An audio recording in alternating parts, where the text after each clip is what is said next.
everyone, this is Tony from her Homestead Skills, and today is the perfect day to start canning. I purchased those lovely quilted 12-ounce mason jars from the thrift shop, and I thought I would use them to make applesauce. And applesauce is one of those things that you can make any time of the year because you can always get apples. So, and along with that, I thought I would make some apple cider vinegar from the scraps. So double duty, waste nothing, and have two products for the price of one, which is wonderful.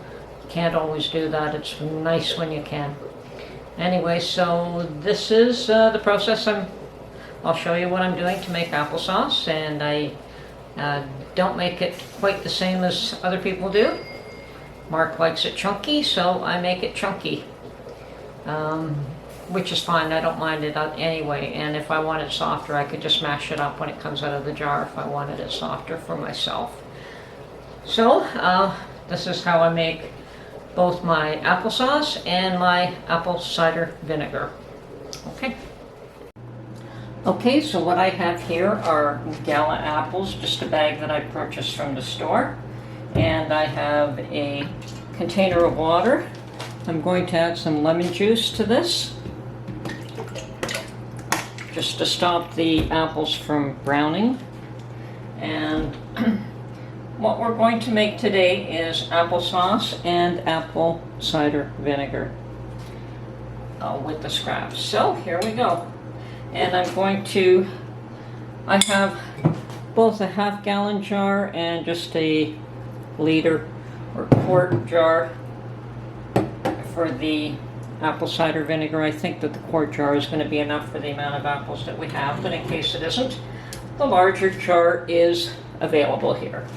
So first thing that we want to do, obviously, is peel our apples, peel and core.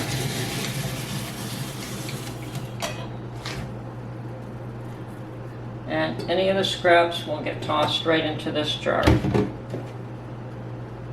That would be the core and the peel. And anything else that you feel would not be suitable to put into applesauce. So.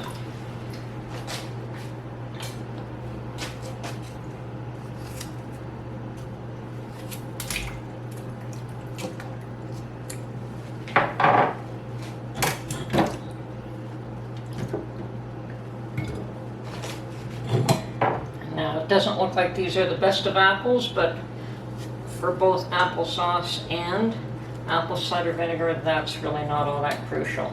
And apples are available just about any time of the year. So, now this one looks a little bit nicer than the first one.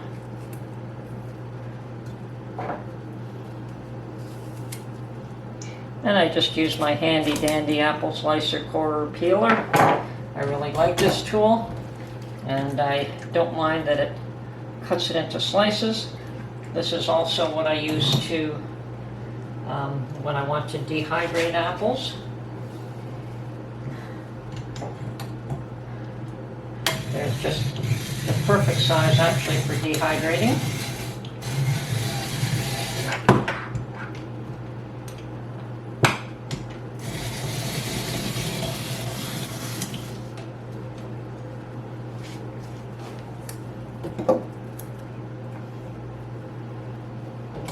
Now that apple seemed to have a bad spot, so we'll cut that out.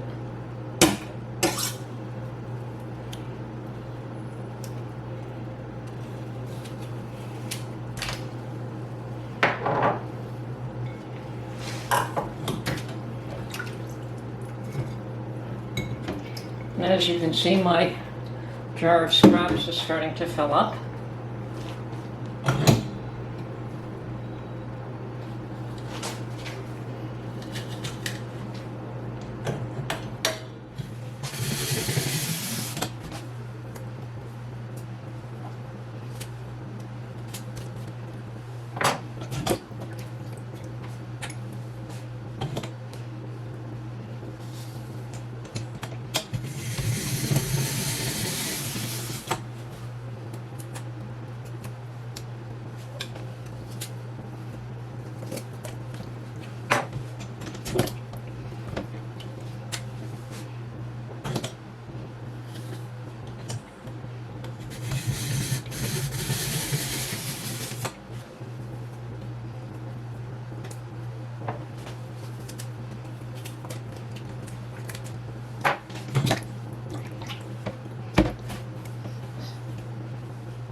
Okay, first things first, my 1 quart jar was not big enough, but a half gallon is probably too big.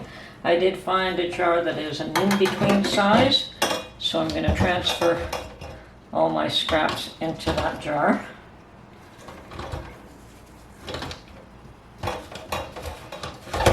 Vinegar.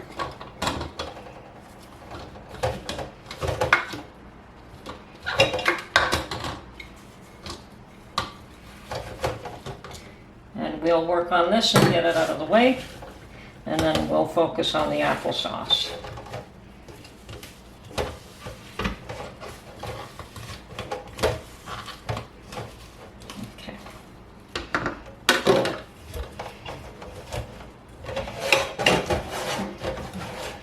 Okay, that's about right. You don't want it totally full. Now, what we're going to add to that is a splash of my previously made apple vinegar,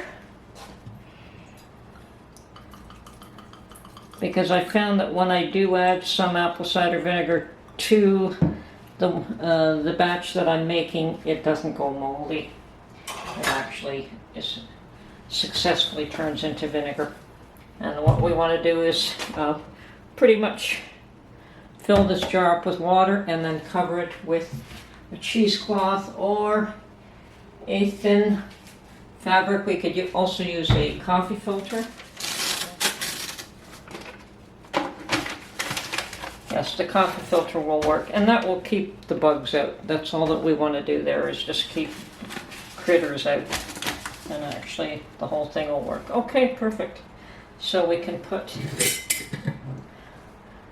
once we've added our sugar water, we'll put the filter and just put this aside and let it ferment. Now I'm just going to use the quart jar that I had to mix up my sugar water. Okay, so I've got my sugar and I've got my water here, and I'm just dissolving it all before I pour it onto the apples. Now this water is hot. You probably should wait till it cools. I think I've done that in the past. Poured it over hot, but it doesn't hurt anything. So there we go. I've finished what I have to do with it. So I'm just going to cover it up with my coffee filter, screw on a ring, and set this aside. Be careful picking it up by the ring if you didn't screw it on properly, that's all. There it is. Now it's on properly. Okay, so now I just want to strain the apples and put them in a fresh pot.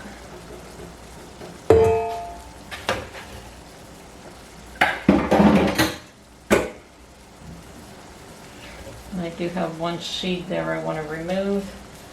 Okay, and we want to cook this down a bit. Now I do have some boiling water there that I will add to this.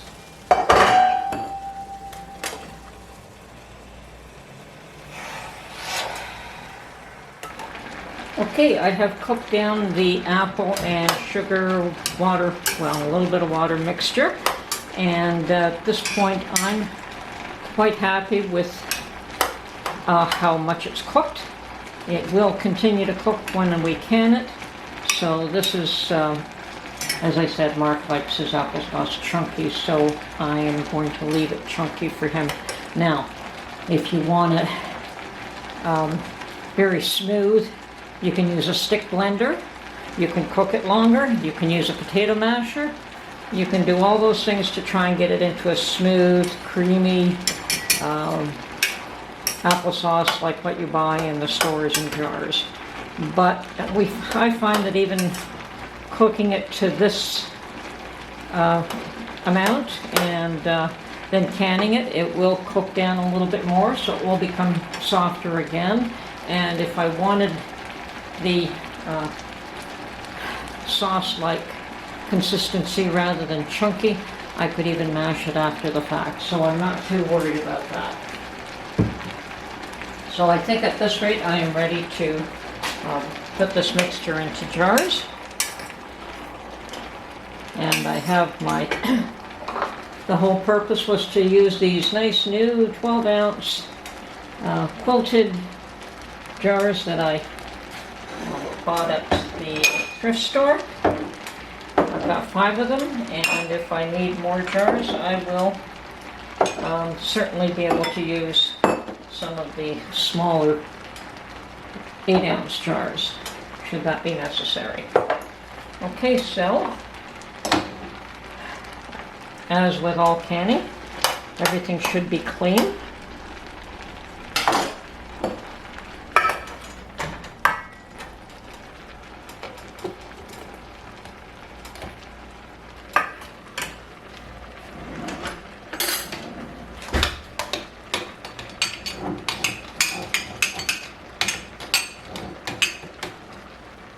As I said, I'm not quite sure how many of these jars I'm going to get from this amount, but this looks good.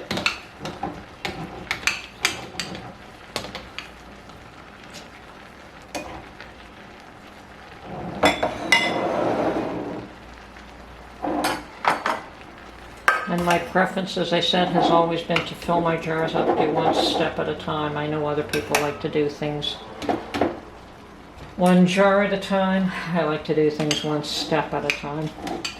Okay, so you want to leave the 1-inch headspace. Don't think I'm going to get my 5 jars out of these few apples. I thought I would. Lucky if I get 3. Oh well.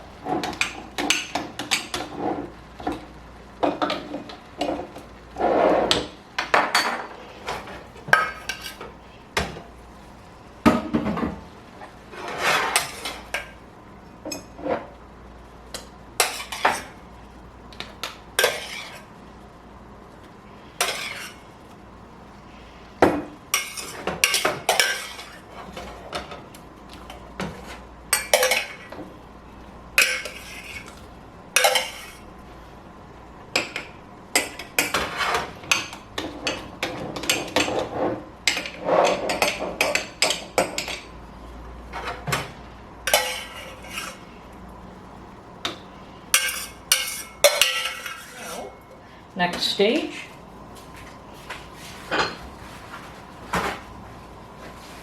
wipe the rims with vinegar.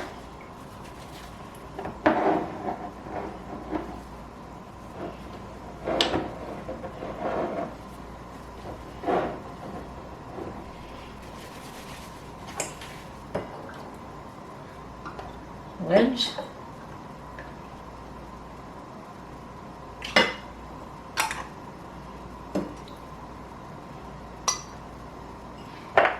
And rings. Now, applesauce does not need to be pressure canned, just water bath canned. And I've got the water bath canner ready. Okay, because I don't use a traditional canner, I had to go out and buy some of these steamer racks that will fit in that pot. And I've got these at the bottom. Now, as I said, you have to top up the water up 1 inch above the jars. I don't have quite enough water in there, so I'm going to add a little bit more. Okay, I have added more water to that canner so that it is well above the, at least 1 inch, 1.5 inches, almost 2 inches above the jars themselves. And I'm going to toss in what vinegar I didn't use to keep the jars from not going cloudy. And I'm going to process these for 15 minutes. That is the processing time for water bath canning applesauce in pint jars. These are not pint jars, but that is the time that we're going to use because that is the closest and the safest. So once this comes to a boil, you do want it to come to a boil, and then you boil it for 15 minutes. And it's almost there anyway because I had the water heating up. And the fruit was also pretty much heated up as well. So, 15-minute processing time.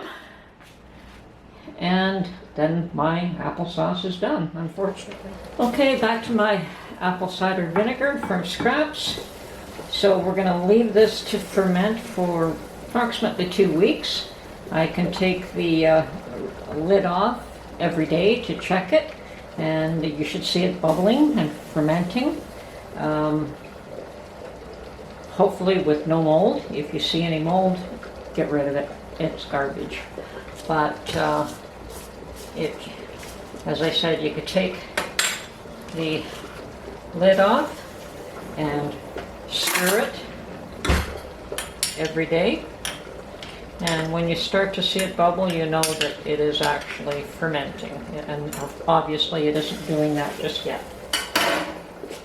So after a couple of weeks, 2 weeks approximately, we will drain the apple scraps out of it and put it back into another jar and continue to let it ferment for at least another 3 weeks or so, and then you want to taste it at that point. Now once you've sealed it, it should stop developing mother, and it will develop mother after you have drained the apple cores out, and you can see that. Actually, let me just show you. This is from a previous batch that we made, and you could see the mother at the bottom.